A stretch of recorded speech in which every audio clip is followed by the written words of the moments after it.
Hello everyone, welcome back to my channel. आज हम लोग पढ़ाने वाले हैं ट्रायंगल्स का क्लास 9th का मैथ्स का इंट्रोडक्शन पार्ट। सो ट्रायंगल्स भाई होता क्या है, बहुत डिफिकल्ट लगता है लोग को, लेकिन बहुत इजी लगेगा अब। सो ट्रायंगल्स क्या होता है, एक प्लेन फिगर है बाउंडेड बाय 3 लाइन सेगमेंट। भाई लाइन सेगमेंट कौन साइड है इसमें, ए बी बी सी और ए सी। सो साइड्स देख, A B B C and A C. So vertices कौन कौन है, A B C, A B C. Corners, symbol triangle को कैसे लिखते हैं, ऐसे। अगर पूछेगा ट्रायंगल्स के कितने पार्ट होते हैं, 6 पार्ट्स होते हैं, 3 साइड्स 3 वर्टिसेस। अब हम लोग types on the basis of sides. अगर साइड्स बोलेंगे, अगर तीनों साइड इक्वल हो तो उसको बोलते हैं equilateral triangle. A B is equal to B C is equal to 8C। अगर दो साइड इक्वल हो, कोई भी दो साइड, यहाँ ए बी बी सी लिए, कोई भी दो साइड इक्वल हो तो उसको बोलते हैं आइसोसेलेस ट्रायंगल। आइसो मतलब भी होता है सेम, ओके। स्केलर ट्रायंगल, अगर तीनों साइड अनइक्वल हो तो स्केलर में, तीनों साइड इक्वल हो तो उसको बोलते हैं इक्विलैटरल, और तीनों साइड अनइक्वल हो तो उसको बोलते हैं स्केलर ट्रायंगल। सर इस एंगल साइड्स के इक्वल होने से एंगल पे क्या असर पड़ता है, देखो ध्यान से देखो। जैसे ए बी बराबर ए सी दिया हुआ है, जैसे यहाँ पर दिया हुआ है ए बी बराबर ए सी, तो इसका ऑपोजिट देखो, थ्योरम है ओके, लेकिन मैं आराम सिखाऊंगा। ए बी का ऑपोजिट एंगल कौन है, सी, और ए सी का ऑपोजिट एंगल कौन है, बी। ये दोनों इक्वल होगा, ओके।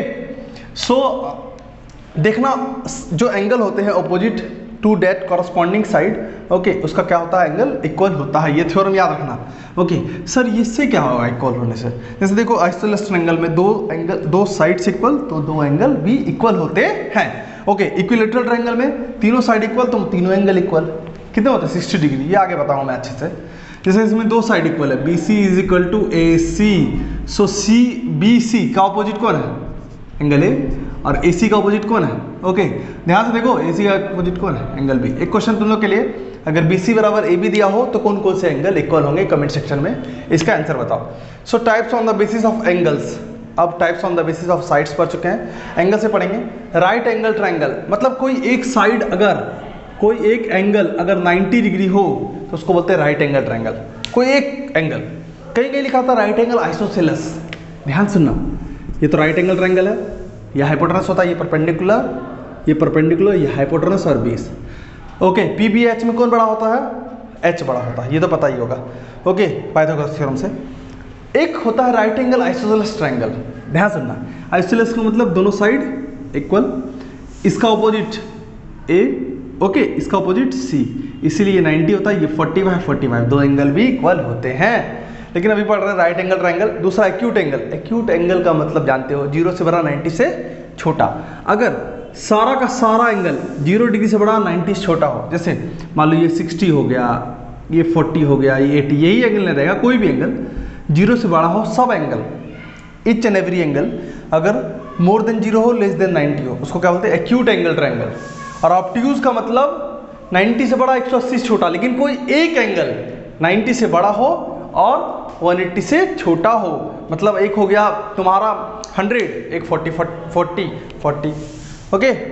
तो ये भी हो गया, ठीक है, ओके। समझ में आ गया, कोई दिक्कत है, आगे देखो। Some terms related to the circle. So पहला है मीडियन। ये ट्रायंगल बना दिए, सर मीडियन होता क्या है, भाई देखो एक एक चीज अच्छे से बताएंगे डिटेल से। जैसे मान लो एक ऐसा लाइन खींचे जो बेस को दो इक्वल भाग में बांट दे, यानी बी डी बराबर क्या हो जाए, डी सी। सुनना ध्यान से बात को, एक ऐसा लाइन खींचिए जो बेस को इक्वल भाग में डिवाइड कर दे, इसको बोलते हैं मीडियन। क्या बोलते हैं, मीडियन। तो ए डी क्या हो गया, मीडियन, ओके। परपेंडिकुलर नहीं बोल रहा है, मीडियन बोल रहा है। डी ई, बी ऐसा खींचे कि ए ई और ई सी क्या हो गया, कंप्लीट हो गया, बराबर हो गया। सो बी ए सी को दो इक्वल पार्ट्स में बांटा तो बी क्या हो गया, मीडियन। सो एक ऐसा लाइन खींचे, ओके, सीधा लाइन खींचना है, मेरा नहीं बनाया, तुम लोग बना लेना, ठीक है, ओके। सो सी एफ क्या हो गया, मीडियन। अब बता दो भाई कौन कौन इक्वल होगा, A F equal to F B, okay. So तीनों जहां इंटरसेक्ट करेगा, the point of intersection of all the 3 medians is known as centroid, okay. और एक चीज एक्स्ट्रा बताते हैं कि A G by G D, इसका रेशियो होता है 2:1, आगे काम आएगा, ओके, सेंट्रॉइड में। ये बाद में बताएंगे कैसे आया 2:1, कोई दिक्कत, समझ आ रहा है। तो अब उसके बाद एल्टीट्यूड पढ़ते हैं, एक एक चीज समझना है। एबीसी ट्रायंगल दिया है, देखो एक ऐसा लाइन खींचिए जो इस पर परपेंडिकुलर हो 90 डिग्री। ओके 90 डिग्री समझते हो ना? हाँ। सो एक ऐसा लाइन खींचिए जो इस पर परपेंडिकुलर हो। परपेंडिकुलर मतलब 90 डिग्री। ये 90 डिग्री नहीं हो रहा था। ओके होगा इक्विलेटरल ट्रायंगल में, कैसे इक्वल होता है वो तो बाद में बताएंगे। ये ऐसा लाइन खींचे जो परपेंडिकुलर हो, उसको बोलते हैं एल्टीट्यूड। तो कौन कौन एल्टीट्यूड है? इक्वल पार्ट में डिवाइड नहीं करेगा, यानी कि बेस को इक्वल पार्ट में डिवाइड कर दिया, नहीं।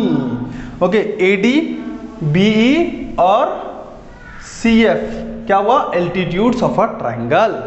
सर ये तीनों जहां मिलता है उसको क्या बोलते हैं? Ortho centre. क्या बोलते हैं? बहुत लोगों को कंफ्यूजन होता है ऑर्थो सेंटर, ये सब नाम थोड़ा टफ लगता है सुनने में, अच्छा लगता है जब समझ में आ जाता है।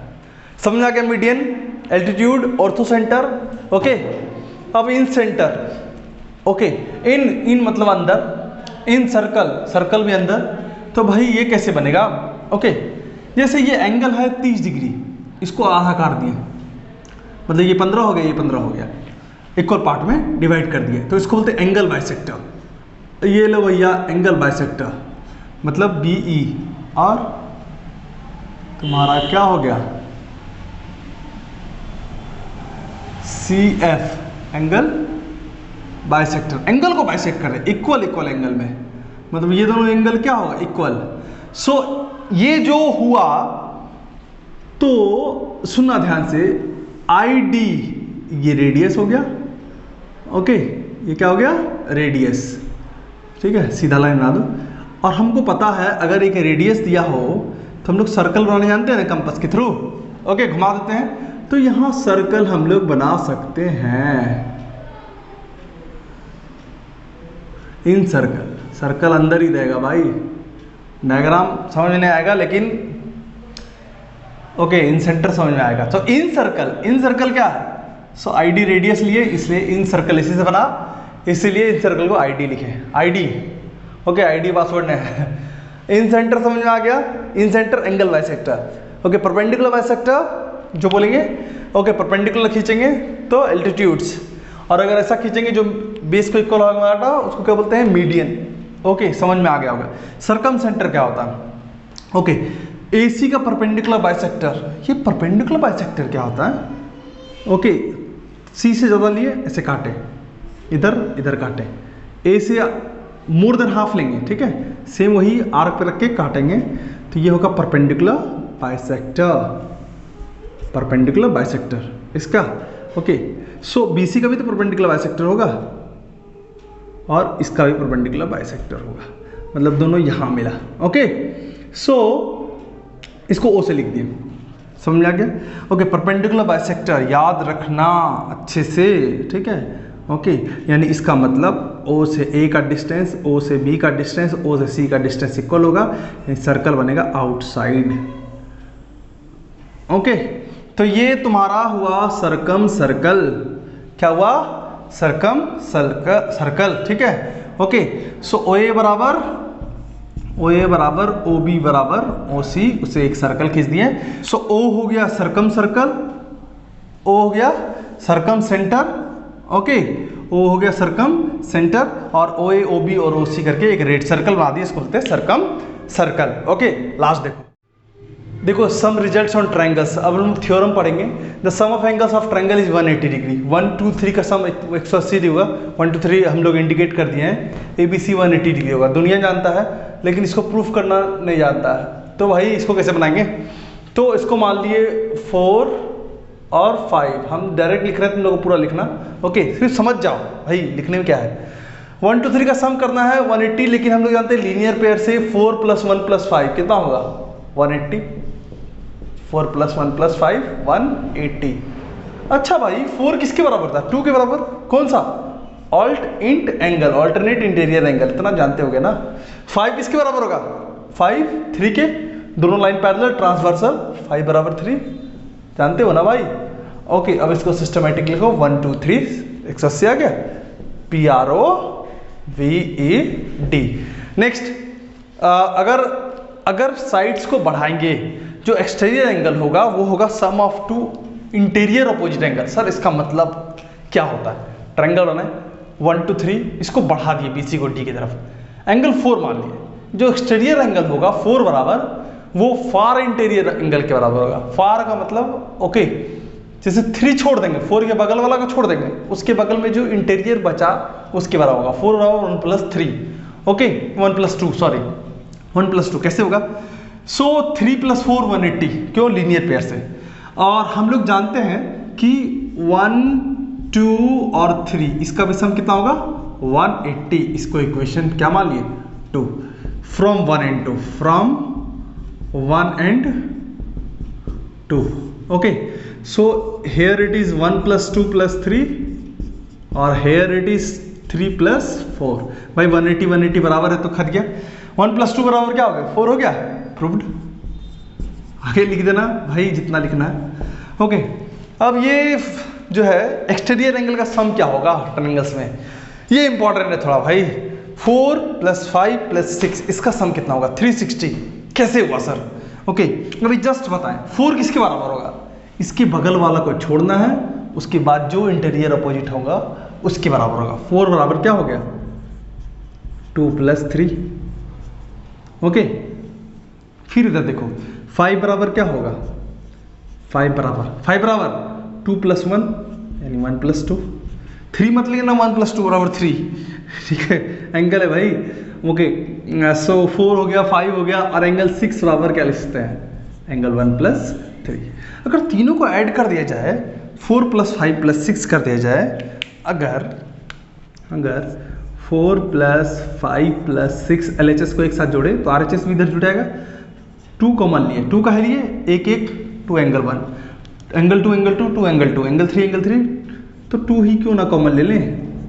और 1 प्लस 2 प्लस 3 180 होता है, 180 दूनी कितना हो गया? 360 PROVED, ये प्रूफ करना है, ओके। जैसे अगर मान लो ये 100 डिग्री है, ये तुम्हारा 200 डिग्री 180 170 डिग्री है, ओके। तो एंगल 6 निकालना, तो 170 प्लस 100 डिग्री और प्लस एंगल 6 बराबर 360, एंगल 6 निकालेंगे, ओके। 90 निकले ऐसे कुछ। सो ये समझ में आया, ओके। अगर अच्छा लगा हो तो लाइक करें, वीडियो अच्छा लगा हो तो लाइक करें, शेयर करें, सब्सक्राइब करें, और हाँ ओके कमेंट सेक्शन में बताओ कि पार्ट 2 बताया कि नहीं इसका, okay. Thank you and bye bye everyone.